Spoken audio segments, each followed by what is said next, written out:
Ashamaar kafunee kam jirtu jenna hordoftoota fi jaalattoonni Baarkoo Miidiyaa. Egaa oduun keenya irraatis miidiyaa keessan Baarkoo Miidiyaa irraa isiniif qabannee dhiyaanneeti jirra. Isinis laayik sheer godhuun kanneen miidiyaa keenyaaf haaraa taatan ammoo sabskiraayib godhuudhaan maatii keenya ta'aa jechaa yaada keessanis koomentii irratti nuuf qoodaa jechaa oduu ijoodhaan eegalla. Biyyoonni akka Itoophiyaatti mirga hulaa galaanaa gaafatan danuu ta'ullee kan milkaa'an jiru laata. Itoophiyaan biyya jalqabaa fi kophaa isii gaafii hulaa galaanaa argachuuf biyyoota ollaa galaanaa daangeessan gaafattee miti jedhan. USA'n kuufamni meeshaa waraanasii haphannaan dhukaasa dhaabuu himte jedhan. Arsenaal Vinicius Junior mallatteessuuf waliigalee jira laata gaafin jettus deddeebi'aa jirti. Isaan kun oduu ijootii amma immoo gama oduu bal'inaatti kallattiin achiisin dabarsinaa oduu waliin an Jamaal Abdulleetii oduu biyya keessaatiin eegalla.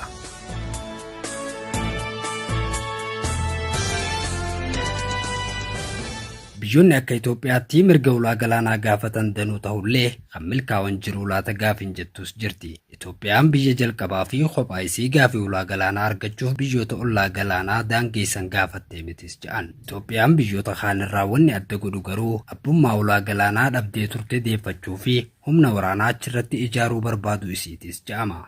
Bal'ina oduu kanaatiif Malkaa Milkii akkatti aanutti isin biraan ga'a.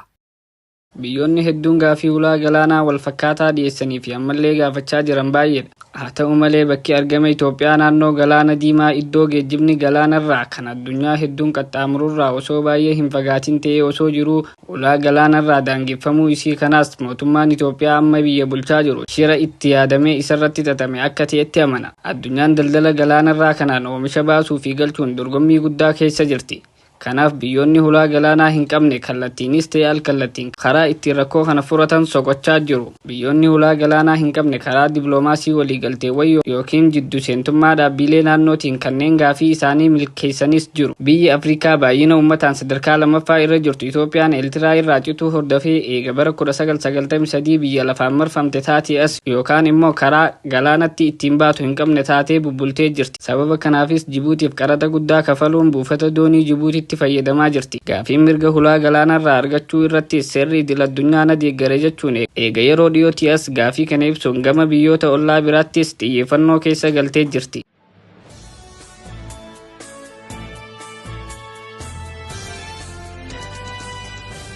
Gama oduu biyya alaatti hoggaachi dabarru ammoo United States of America kuufamni meeshaa waraanasii haphannaan dhukaasa dhaabuu himte jedhan. Gaazexaan New York Times akka gabaasetti yoo ta'e USA'n kuufamni meeshaa waraanaa isii irrachaa waan dhufeef Iraanitti boombii dhukaasuu dhaabde yoo jedhan.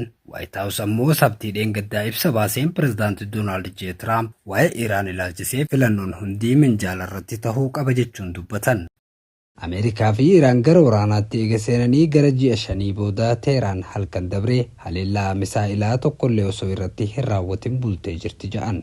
White House kana kan je'ee eega gaazexaan New York Times Donald Trump haleellaa waraana Ameerikaa akka dhaabbatu ajaja dabarsee jira je'ee booda ta'uutu himama. Daarektarri koominikeeshinii White House Stephen Chewing Fox Newsitti akka himanitti yoo ta'e Pirezidaantii Donald Trump yeroo hunda furmaata dippiloomaasii dursa akka kennu dubbatee jira. Iraan garuu sochii shororkeessummaa isii hulaa Hormuz keessatti yookiin biyyoota michuu ta'an irratti yoo itti fuftee filannoowwan jiran hunda hordofuu itti fufnaas jedhe. Stephen eega qoqqobbii dinagdee Iraan laamsheessee fi waraanni Ameerikaa halkan 13ffaa bakka waraana Iraan irratti boombii darbatee booda waliigaltee mariitii yoo dhufan gaarii ta'as jedhan. Ta'uu baannaan waan ta'u ni beektan jechuun akeekkachiisee jira. Yaadni daarektarri koominikeeshinii kun kan dhagahame eega gaazexaan New York Times Donald Trump duula waraanaa yeroo addaan kutuu murteessee fi eega gorsitoonni isaanii walitti bu'iinsa kun hammaachuu akka danda'us yaaddoo qaban ibsaniin booda kan gabaafamedha. Gaazexaan New York Times garuu akka gabaasetti US kuufamni meeshaa waraanaa isii irrachaa waan dhufeef boombii kana dhabdee yoo ji'u torbee lamaaf walitti aansuun Ameerikaan halkan haleellaa eega raawwattee booda biyyoonni kunneen gara mariitti akka deebi'an abdiin jiru kan deeggaramuudhaas jedhan. Haa ta'u malee haleellaan xiyyaaraa yeroof dhaabbachuun isaa kuusaan meeshaa waraanaa tokko gadi bu'aa jiraachuu agarsiisuu akka danda'u miidiyaaleen Ameerikaa gabaasan. Dhimmoota tattaaffii dippiloomaasii waliigaltee Waashingitanii fi Teheraan jidduu jiru gufachiisan keessaa tokko hulaa Hormuz keessatti dhukaasa raawwachuudha jechuunis dubbatan. Garuu waraanni kun daangaa dabruun biyyoota naannichaa gama warra michuu Ameerikaa ta'aniitti babal'atee jira. Miidiyaaleen Ameerikaa akka gabaasanitti Tiraamp jimaata dabre duula waraanni Ameerikaa Iraan irratti gaggeessaa turan yeroodhaaf akka dhaabbate dubbatanii jiru. New York Times qondaalonni dhimmicha beekan lama wabeeffachuudhaan akka gabaasetti yoo ta'es dhiheessii meeshaa waraanaa irrachaa dhufuun isaa duulli kun hammaatee akka itti hin fufne sababa tahee jira jedhe. Waraanichi baa giddu galeessaa keessatti akka malee sodaa uumee jiraachuus kaasan. Itti aanaan pirezidaantii Ameerikaa J.D. Vance fi jeneraala olaanaa Ameerikaa Dan Cain waliin walgahii jimaata dabre White House taasisaniin balaa waraanni kun gama biyyoota biraatti babal'achuu danda'u irratti mari'achuu isaanii CNN gabaaseeti jira. Akka CNN gabaasetti Dan Cain loltoonni ajaja isaanii sirnaan akka raawwatan Tiraamp mirkaneessee jira jedhullee garuu balaan jiraachuu akka danda'u akeekachiise. Doonaald Tiraamp jimaata dheengaddaa kana duula guutuu gaggeessuuf akka hin murteessinees dubbatee jira.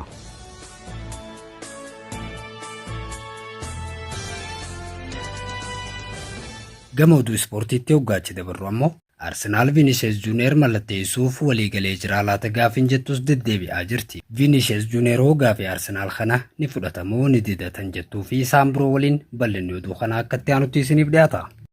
Vinicius Junior yoo kontiraata isaa Real Madrid waliin hin haaromsu tahee Arsenaal gama kilabichaatti fiduuf gaafachaa jira. Buleessaa fi ogeessa kubbaa miilaa kan ta'e jaarsi arraba dheerasaniis dhiyeenya gama kilaba Real Madrid kan dhufe Jose Mourinhoon taphattoonni isaanii ciccimoon hundi garicha keessa akka turan barbaada. Garuu Vinicius Junior yeroo dhiyootti kontiraanni isaa kan dhumu yoo ta'u waliigaltee haaraa Real Madrid dhiyeesseef ammallee hin mallatteessine.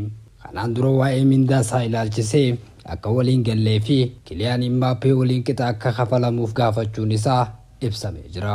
Amma Arsenaal Atletico Madrid irraayis Julian Alvarez mallatteessuuf Ricardi Briteen cabsuuf akka deemus himee jira. Garuu taphataa kana Barcelonaatu barbaadaa ture. Haa ta'u malee Atletico Madrid Alvarez gurguruu akka hin barbaanne ibsee jira. Inter Milaanis Cristiano Romero Tottenham irraa mallatteessisuu kan barbaadu hoggaa ta'uu Real Madridis taphataa RB Leipzig kan ta'e Yan Diamondeef paawundii miliyoona 85 ol dhiyeessinaan kilabichi fudhachuu dide. Liverpool fi Manchester Citynis taphaticha barbaadu turan amma dorgommii keessaa if baasanii jiru. Manchester United Manu Kone Roma irraa mallatteessuuf gaafachaa ture. Taphatichis United galuuf fedhii akka qabu hime. Haa ta'u malee hoggansi United hundi irratti waliif hin galle. Bakka Casemiro buusuuf taphataa madaaluudha kan jaanan mallee gaafii haasaa jiran. Kun ta'uu baannaan bakka San Carlos Baleba Brighton irraa mallatteessuuf kan filatanis jiru. Tielemans fi Andre Santos kan mallatteessu United ammallee taphataa sarara jidduu utubaa ta'uu danda'u hin mallatteessifanne. Tchouaménis Real Madrid irraa gaafachaa kan ture kilabichi Madrid ammoo taphataa kanaaf waliigaltee yeroo dheeraa haaraa dhiyeesseefii jira. Kunis ta'ee sanis ta'u garuu gurguruun akka danda'amus hamatamaa jira. Warri Juventusis Bruno Fernandes mallatteessuu akka barbaadantu himama. Bruno Fernandes Manchester United waliin yeroo dheeraaf turuu murteessee akka jiru torban dabre gabaasonni bahanni addeessan. Bara dabrees kilaboonni Saudi Brunoof maallaqa guddaa dhiyeessaati turan. Bruno Fernandes garuu kilabicha gallakkisuu fedha akka hin qabnes ibsee jira. United gama Champions League'itti waan deebi'eef taphataa kana waan gurguru hin fakkaatu. Chelsea taphattoota 48 kan qabu isaan keessaa Premier League'if galmeessuu kan danda'u 25 qofa. Kanaaf taphattoota baay'ee gurguruu akka qabu murteesse. Xavi Alonsonis bara kana jabaannee dorgomuuf ni yaalla garuu eessatti akka xumurru yeroon kan nuuf himu ta'as jedhan. Enzo Marescanis Rodri dhabuu akka hin barbaanne hoggaa himu garuu Rodri Real Madrid galuu akka barbaadu dubbate. Barcelonaanis taphataa kana haalaan barbaadaa jira. Leenjisaan garee Barcelonaa Hansi Flick sarara jidduu irratti bakka Frank de Jong nama bu'uu barbaadu irratti argama. Garuu Frank de Jong fi leenjisichi akka waliigalaa hin jirreetu dubbatama.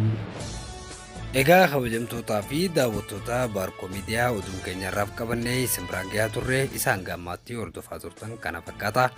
Oduu biraatiin hanga walitti deebinutti yeroo gaarii qabaadhaa.